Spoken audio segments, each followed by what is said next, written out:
Hello, bienvenue dans cette nouvelle vidéo. Aujourd'hui, toi et moi, on se retrouve pour parler de la clause, d'un exemple de clause de sous-traitance du responsable de traitement et du sous-traitant. Cette clause, elle vient évidemment, je te souviens, du guide de sous-traitant, et dans ce guide de sous-traitant, on avait vu ensemble la dernière fois dans une vidéo, boum, on avait vu ensemble la présentation du contenu de ce guide. Et là, on s'était dit qu'on allait voir la clause contractuelle de sous-traitance.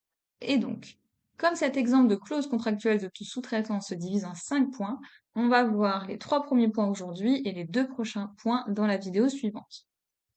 Les 3 premiers points qu'on va voir aujourd'hui, ça concerne l'objet de la clause contractuelle. Non, décidément, j'y arriverai jamais, hein. L'objet de la clause contractuelle, la description du traitement faisant l'objet de la sous-traitance et la durée du contrat. Les points suivants qu'on verra dans la prochaine vidéo, c'est l'obligation du sous-traitant vis-à-vis du responsable de traitement. Ok. Et j'ai scrollé super vite, je suis désolée. Et l'obligation du responsable de traitement vis-à-vis du sous-traitant. Et comme tu as vu, il y a pas mal de choses sur l'obligation du sous-traitant vis-à-vis du responsable de traitement. Donc, on en fera des vidéos spécifiques. Allez, go, c'est parti. L'exemple de clause de sous-traitance ci-dessous est proposé dans l'attente de l'adoption de clauses contractuelles type au sens de l'article 28.8 du règlement européen. Ces exemples de clauses peuvent être insérés dans vos contrats. Elles doivent être adaptées et précisées selon la prestation de sous-traitance concernée. À noter qu'elles ne constituent pas, à elles seules, un contrat de sous-traitance. Ici, on a la présentation des parties. Donc, Madame Trousse, située à Paris, représentée par Jacqueline, Jean-Édouard Pierre Jacques.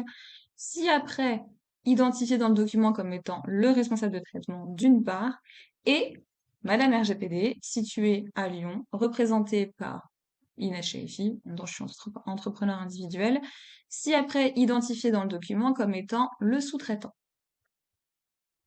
Les présentes clauses, donc partie 1, objet.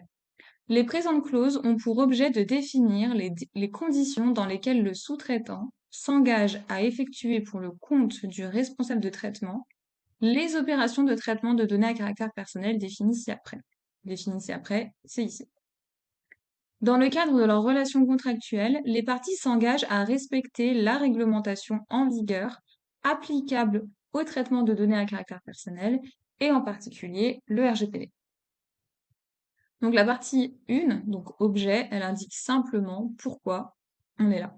Pourquoi on se réunit, qu'est-ce qu'on fait là? Ben là, en fait, on encadre les missions et la responsabilité du responsable de traitement et du sous-traitant. Un exemple pour ça, ce serait par exemple une entreprise, Madame Trousse, qui confie à une société spécialisée la gestion.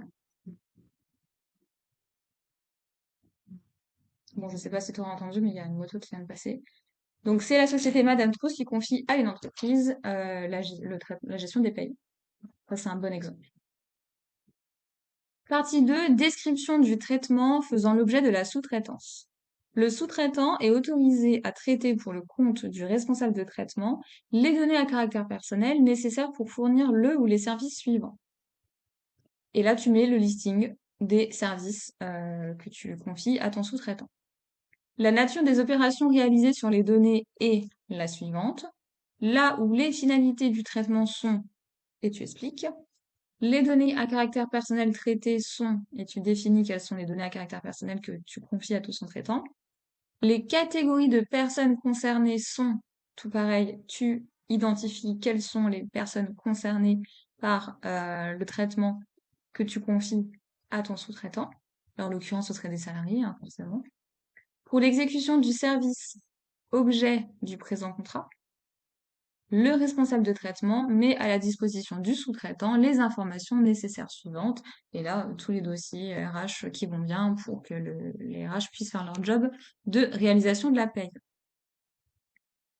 Durée du contrat, le présent contrat entre en vigueur à compter de telle date pour une durée de telle durée.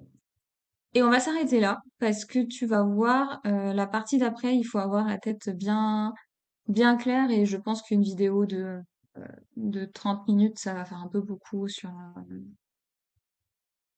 ce sujet. Donc voilà, on se retrouve demain pour la suite. Bye!